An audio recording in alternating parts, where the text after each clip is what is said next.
Hello, everyone, and welcome to this special interview organized by Centro Sefarad-israel. First of all, let me briefly introduce who we are. Centro Sefarad-israel is a Spanish public institution dedicated to promoting the study, preservation, and dissemination of Jewish culture and heritage.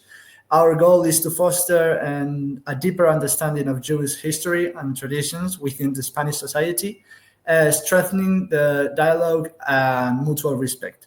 Centro Sefarad-israel operates, it's founded and supported by the Spanish Ministry of Foreign Affairs, the City Council of Madrid, and the Regional Government of Madrid. It is also part of the Red de Casas, a network of cultural diplomacy institutions in Spain that promotes the cooperation and dialogue with different regions and cultures around the world.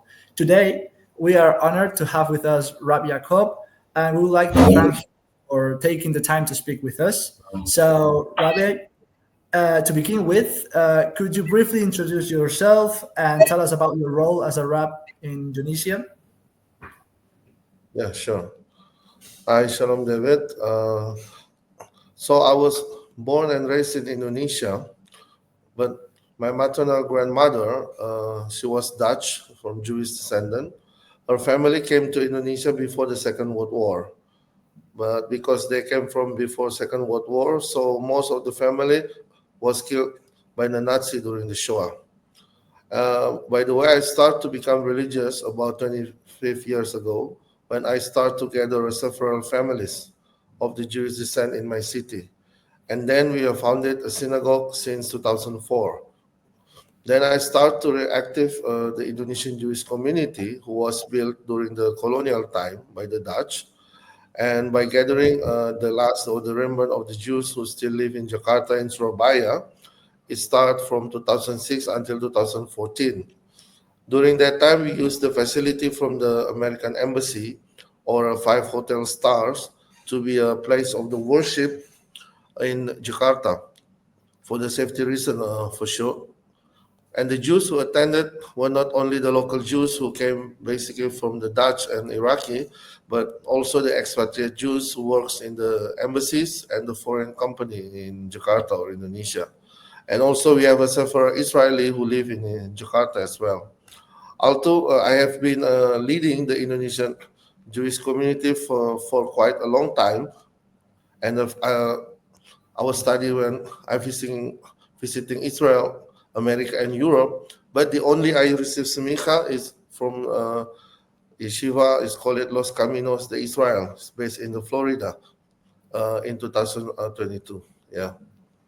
So thank you very much. You already kind of said it, but now to a better understanding of your community that you represent, how would you describe it, or who are its members? What are the origins, and what are some of the key activities that you regularly organize in your community? Okay. The Jewish community that I lead consists of about the Indonesian Jews who came from the Netherlands and the Iraq that I explained before. And then I want to share with that recently we added with some Indonesian Jews who do the Giyur. I would love to share the image to you to see the new community that I'm leading now. If you can see the image I just shared. So it's about... Is it this one? Yeah, the Indonesian Jews who make the Giyur, because the old generation of Iraqi, Sephardic Iraqi, and Sephardic Dutch and Ashkenazi Dutch Jews, the old generation already passed away. But after many generations of Jewish elders from the Netherlands, Iraqi, after they passed away, now our synagogue, as you see in the pictures, is filled with the Jews from Indonesian local people who make Giyur. And I would love to share to you about the old Jewish community from Indonesia who came from Iraqi and the Dutch background. If you can see, I just share it to you. Okay, this one. Yeah. So this is the Moses Sephardic community in Indonesia. They came from Iraqi and Dutch as well. And the lady in the black and white next to me, it was my grandmother. She passed away a few years ago. And also, these two gentlemen already passed away also. They both are Iraqi from family Abraham and Masri. Their parents came direct from Baghdad. And the lady next to me in orange, she's a Portuguese Jews from Amsterdam. Okay. And yeah. Yeah. Regarding the city and the wider society, how would you describe the relationship between your community and the local environment? Yes. Is there any cooperation, interaction with other cultures or different groups? Yeah.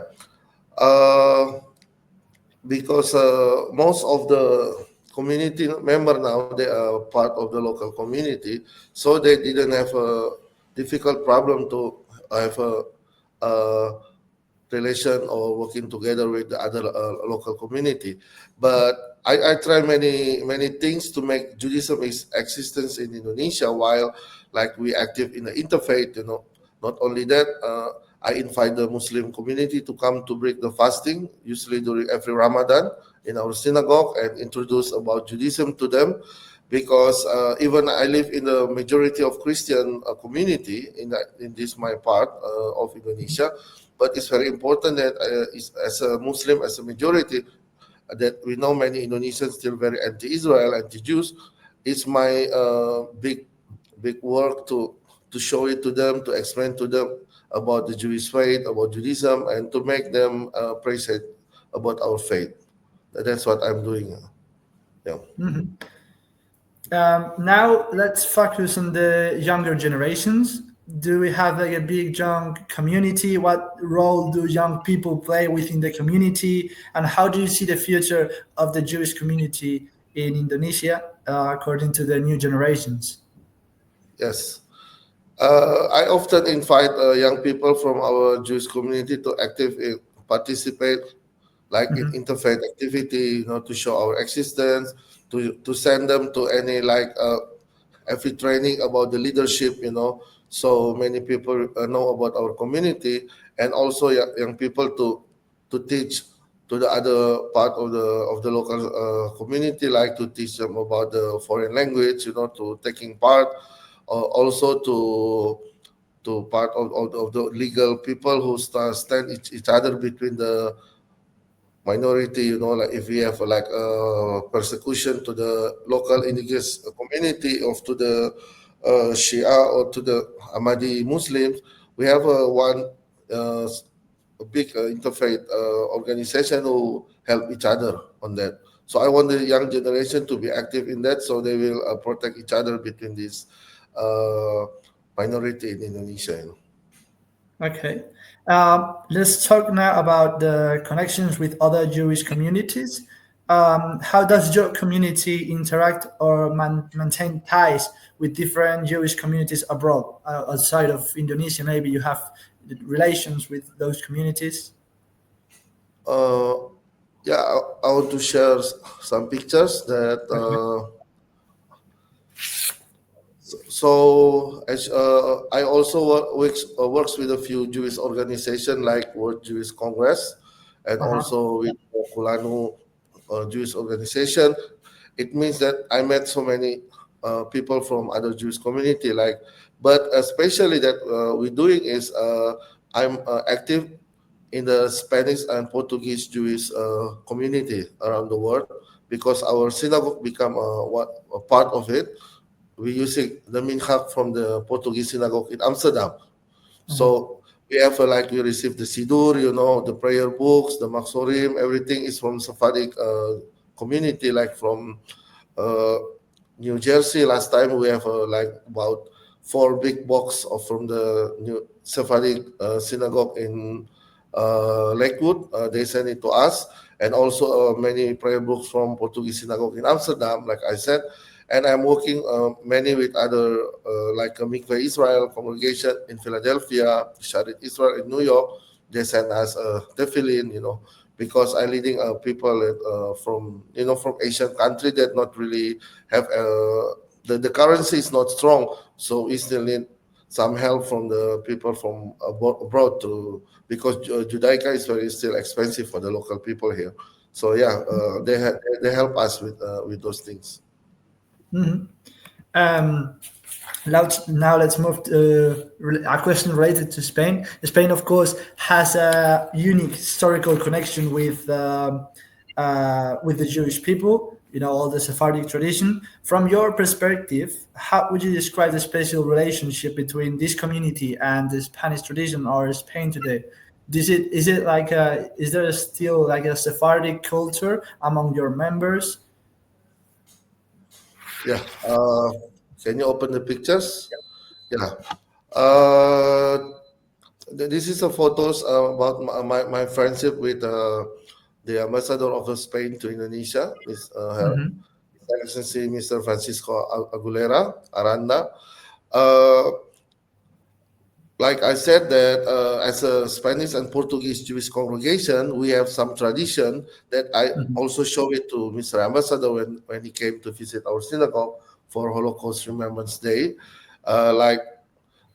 We still singing. We're not really active speaking in Spanish, but we're still singing like for Bendigamos, El Dios, and many still like El Dios, and also for the some we still are singing like Enkelohenu with some El Señor, so because the minhag that we try to keep is very very very active, not only in Hebrew but also in Spanish and Portuguese as well. Like we pray to our government in Indonesia in Portuguese, because the prayer book that we have from Amsterdam consists the prayer Hanoten Teshunga is in the Portuguese, but we singing in the Spanish as well. Like I told, like Bendigamos, and the rest of few things.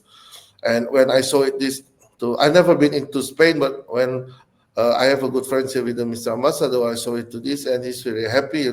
That's why he tried. He told me, he promised to me, he will make this connection between our community and with the Casa the Sefarad, because he's thinking that we really need to have in touch, because if you talk about, I need to tell you honestly, if we talk about Jewish community synagogue, to many people they will always consider the tradition language with Yiddish, with the Haredi, with some Ashkenazi things. But in the Sephardic world, when we try to keep it, the minhag of the Sephardic, we need I'm a part of the Spanish and Portuguese synagogue in the international community, but like when I talk with the Mr. Ambassador, I just surprised to know there is even like herencia, that they do every year, something like that. So it's like, honestly, it's giving me a new insight that makes me more rich to know about these Sephardic things, directly from the roots, exactly from the roots. Because I forgot to tell you that in my family tree, my grandmother family, they are mixed with the majority Ashkenazi and some Sephardic. In my family tree, we have a family Valenza. My grandmother family name is from Bichen, but in the family tree, they are married with Valenza. You have Del Cano from Portuguese side, and you have still Cohen, but I don't know which Sephardic or Ashkenazi is Cohen. But so many sure name that after I just when I know this 25 years ago, I didn't know which one is Ashkenazi, which one is Spanish. After I learned, for many years, I just found out, I have a Sephardic lineage as well. I hear about the issue about how you can asking about the citizen, everything from Spanish side, Portuguese side, but because I'm Indonesian, I'm not allowed to have a second citizenship, so only can keep it Indonesian for now. Yeah, so I don't say I'm not interested, but I cannot do anything more than that. So yeah. Okay. Let's get rid of this. Okay, so now moving on. For visitors who come to this country, are there any important or symbolic places linked to the Jewish community that you would like to encourage or recommend?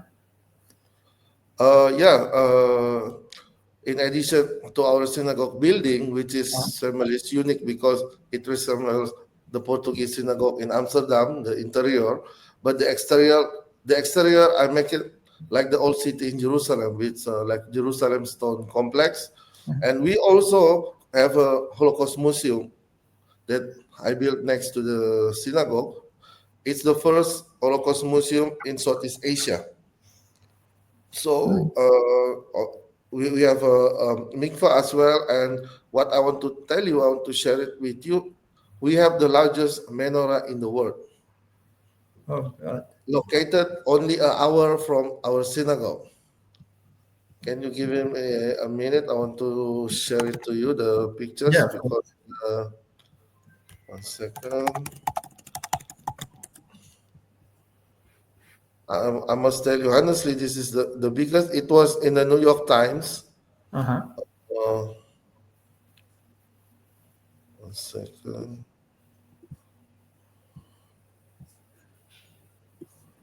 Okay. Can you see it? Yeah. Yeah. So this is the largest. Okay. The largest menorah in the largest Muslim population country. All right. So it's very unique, and I bring many Israelis, many Jewish tourists to come here.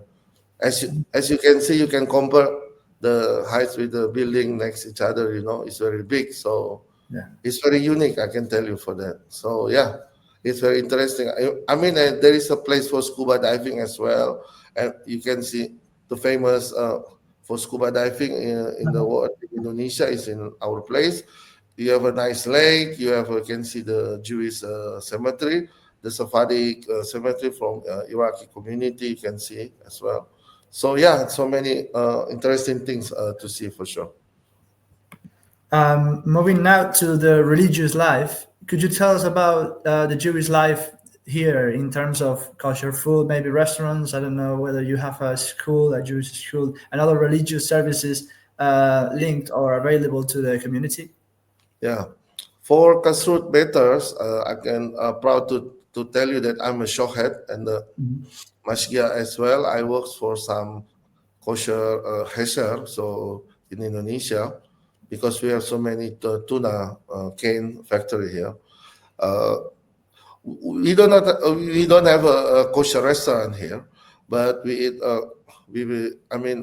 I only slaughter for the chicken, and we do mostly for the vegan and fish. But also, we don't have a Jewish school for now.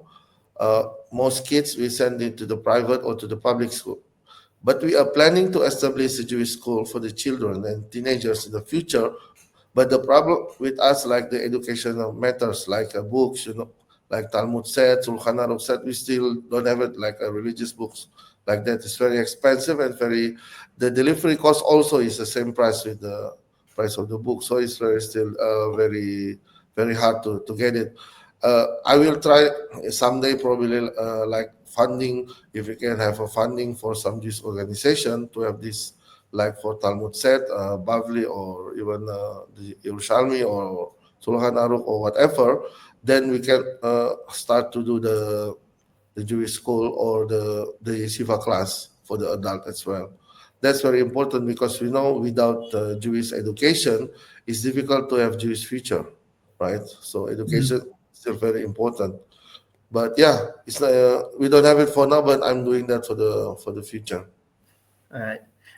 Is there anything else that you would like to add to this interview? Did you want to discuss about Israel? Yeah. I was wondering, well, if you have any connections to the Israeli people, if you got any Aliyah movement, or how is the situation in terms of maybe if you have experienced any kind of rise of anti-Semitism in your community in the last few years. Maybe you could talk and give us some insights about that. You can share the pictures. So last year I met President Herzog Mhm. in Israel when I bring 5 Muslim people, 5 Muslim scholars to come with me to see about October 7. Yep. Indonesia is, I can tell you, most people still very anti-Israel, of course, and even they hate the Jews very well. But I try to educate them. It's not easy, but I last month I bring my son to Israel for my mitzvah. I already visit Israel for 11 times. I had a lot of friends there, and that can say very support me with what they can give it because they know I come from Indonesia.